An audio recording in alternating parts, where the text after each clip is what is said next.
nakuha yun? Nakuha. Kasi tinatanong ko lang yung tatay ko eh. Ikaw, may favorite songs ka ba ni April Oo Boy? naman, umiiyak ang puso. Mapapanood niyo po yun sa pelikula. For this, for your role, gaano ka hands-on sa pag-aral ng character ni April? Actually, simula nung nakuha ko yung role, pinag-aralan ko talaga ng mabuti. From kung paano siya kumanta, nag-voice lesson pa ako para makuha kung paano siya kumanta. Tapos kung paano siya gumalaw habang kumanta. Yes, hindi nabibigay ng cup, yes, no? And yung mga galaw-galaw ng balikat niya, kasi siya lang yun eh, napaka-iconic, kilala siya doon. Yes. Kaya dapat kung malaman yun. And syempre, inaral ko yung buong buhay niya. Yung lahat ng challenges niya, kung ano yung na-feel niya doon, kinausap ko rin si Tita Madeline, kung ano yung mga nangyari sa mga eksena, para makuha ko talaga. Yung emosyon. Yes. Kasi dito sa pelikulang to, hindi siya basta-basta dahil biopic siya ng April Boy. Dapat makita ng mga tao, hindi si John Arcenas, kundi si April Boy. Pero walang bahid ng John, no? Kundi puro April Boy. Okay, sorry. How about you? Gano'n ka hands-on sa pag-aral sa character ni Miss Madeline? Kinausap mo rin ba siya? Kung paano, nag-bonding ba kayo together? Actually, noong una nga po nahihirap. Kasi lumaki ako nanonood ng mga action stars. And sobrang blessed ko dahil ang una kong director sa pelikula ay si Direk Efren Reyes. Napakasikat na action star. Kaya kapag wala kami sa set, nagkikintuhan kami about action sa mga pelikula niya. And sobrang nabibilib talaga ako. Sobrang wow. Grabe, biruin mo, makausap mo ang isang Efren Reyes. Pero John, sa tingin mo nabigyan mo ng justice yung character na ni April Boy? Actually, inaral mo muna siya, di ba? Yes. Para sa akin po, ibibigay ko po yung tanong na yun para sa iba. Gusto ko po sila po yung magsabi. And para sa akin naman po, sinapuso ko naman po talaga. And naramdaman ko po si April Boy sa akin. Pero nag-research ka ba, of course, or pinanood mo muna yung mga dati niyang Yes po, actually, nagsimula pa ako sa pagkanta niya. Okay. Tapos, pinanood ko lahat ng pelikula niya. Pati yung mga, ang dami niyang film na ginawa eh. Tapos, ni-research ko rin yung mga interviews niya. Tapos, may mga interviews din siya na bago siya mamatay. And, meron siyang interview na bulag na siya. Yun talaga yung kinuwento niya yung buhay niya. Kinuwento niya po yung mga naging sakit niya, mga challenges niya sa buhay. Yun po. Yes. If given the chance na magkaroon kayo ng ikaw na leading ladies, sino na isang medical leading in the future? In the future po, syempre sa akin po, gusto ko po talaga si Kate Yalong. Bukod kay Kate kasi meron siyang minention sa amin. Sa interview namin kanina, meron siyang na-mention na ibang aktor eh. Ikaw naman siguro po gusto ko si Maymay Entrada. Dahil bukod po siya, best friend ko siya, napakagaling niya pong actress. Kaya po naman siguro sabi ko sana, wala pag-ipo. si John Arcenas, si Joshua Garcia. Ako po si Julia Barreto. Ayun. Okay, pare. Yes, Julia Barreto. And syempre, Catherine. Si Catherine Barreto. Oo naman. Ayun. Nakalimutan mo yung kanina. Ngayon mo na lang naalala lahat. Ay, Jerry, tanong. John, habang ginagawa niyo ba itong film, hindi ba nagparamdam sa iyo si Alice? Alam niyo po, may kwento po ako. Nagsushoot po kami sa bahay mismo ni April Boy. Sa Marikina ba yan? Yes po, sa Marikina po. Sa mismong kwarto niya po, doon po kami nag-shoot. Tapos may isang eksena po doon na pinasuot po sa akin yung totoong damit ni April Boy Regina. So habang sinushoot po yun, talagang kinikilabutan ako. Nilalamig po talaga ako literal. And yun po, sabi po nung kasama po namin na actress, Tita Irene Celebre, na hindi niya nakikita si John Arcenas, kita niya na mismo si April Boy Regina. And kinikilabutan siya. Sukat sa iyo yung damit niya? Yes po sa akin. Kasi ganyan lang naman siya, hindi naman matangkad din. Ganyan lang halos siya, April. Medyo mataba siya. Pero Hindi, yung mga dating damit siguro. John, hindi ka nagdalawang isip na isuot yung damit niya. Oo nga, syempre dead na si Dead na, April. oo. Sa totoo po, noong una kinakabahan talaga ako. Tumitingin siya sa akin, sabi niya. Susutin ko ba talaga yan? Kasi, respect din kay Sir April. And syempre, yun nga, kinakabahan talaga ako. Pero, ang nagsabi naman po yung asawa niya po. Kaya, So parang feeling mo sumanig sa'yo ka. Sumali po. Ayun nga eh. May pakiramdam kang gano'n. Totoo. Pero accepting this role, is automatic nag-yes ka ba dito for this project?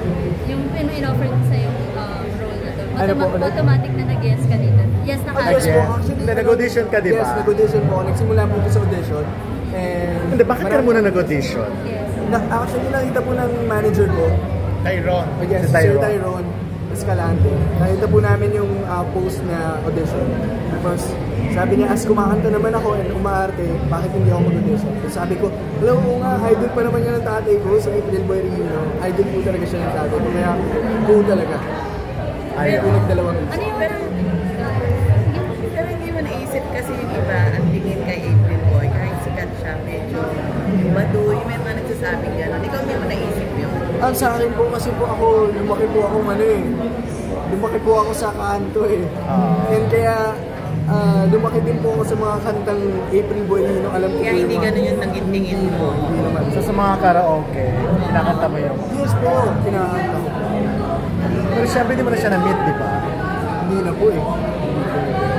Naalala mo ba yung una reaction mo nung natanggap mo na ikaw yung nakapasa as Gusto niyo po ba gawin ko yung reaction? Sige, go. Sige. Paano ba? Pagkakita ko. Ganun talaga. Napanitig ako. Titig ako sa session ko, hindi ako makapaniwala. Kasi syempre, di ba, para mabigyan po kayo ng responsibility na gano'n, ng role ni April Boy Rino. Hindi po talaga ako makapaniwala. And sobrang blessed ko. Nag-pray agad ako. Sabi ko, Lord, nabubutihin ko to. Kayo na po yung bahala. Pero base sa pagre-research mo sa buhay ni April Boy, ano yung pinaka-nagustuhan mo? Pinaka-nagustuhan ko po, siguro kung paano siya naging inspirational. Kasi alam natin na napaka-inspirational ng mga songs niya. Pero hindi natin po alam kung gaano ka-inspirational yung buhay niya. Kaya dito sa pelikula na ito, makikita po natin kung gaano ka-inspirational yung buhay niya. And yun po yung napaka-tumatak po siya. Yung time na may sakit na siya, kasama yung sa movie. Yes po. So ano? Umabot pa sa gano'n. Yes. Ikaw din. Opo. Palayo sila ng palayo. Oo Kaya, nga. kaya. Anong naramdaman mo nung yung scene na yun, yung eksena na yun ang ginagawa mo? Actually, ano po eh. Yung bata! Lagot kay April. Ayan, oo nga. Parang mukhang nagpupunta pa naman si April Boy dito, no? Ayan. Anyways. Ano na? Anong tanong? Ano na? Sino ba last? Ano yung may sakit na siya? part na Ginagawa mo yung part na yun? Actually po, tinanong ko kay Direk Efren eh. Kasi yung mga sakit niya, nung una nagsimula siya na may cancer, tapos nagkaroon siya ng sakit sa puso, and nabulag siya. Diba napaka-tragic po nung nangyari sa kanya. Pero, yun po, nahirapan din po ako kasi syempre, kailangan ko pong gampanan na may sakit ako. Dapat mapaniwala ko yung mga tao na may sakit ako. And yun po. Tapos, pero ipapakita din po dito kung gaano kalakas yung faith niya kay Lord. Kasi parang gumaling siya, di ba? Yes. For a while. Gumaling siya for a while, pero yung nag-abroad. hanggang nabulag po siya. Diyan, kanina lang namin si Kate kung willing siya magpa-sex. Parang okay lang naman sa kanya. Wag lang yung sobra-sobra. Ikaw ba? Ako po, soon po. Ha? Soon. Kano ka Bakit soon? soon? Soon po. May naka-line up na.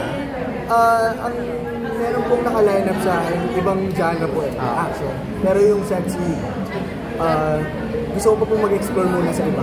Pero okay sa'yo. Game ka rin, if ever. Game naman po. Game naman. Parang Viva Max, kaya mo yun?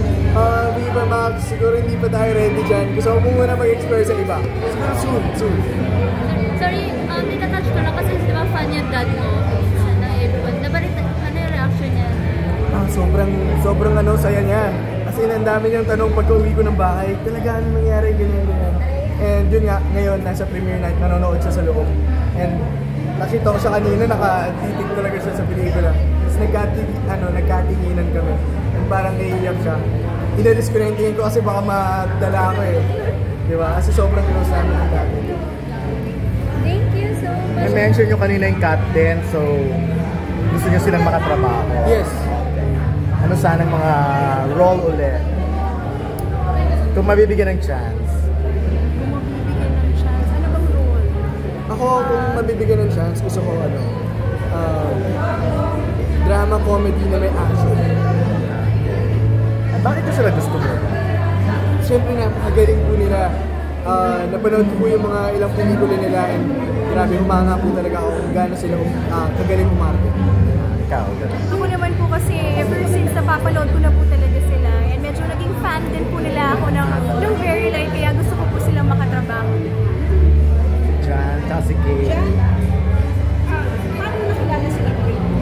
Nakilala? Paano? Kasi bata. Ano pagkakakilala mo na rin sa kanila? Nagsimula po siya na idol po siya ng tatay ko. Opo, lagi pong pinapatugtog. Sana laging magkapiling, siya pa umiiyak ang puso. Tapos yun po, lagi po namin pinapatugtog yun.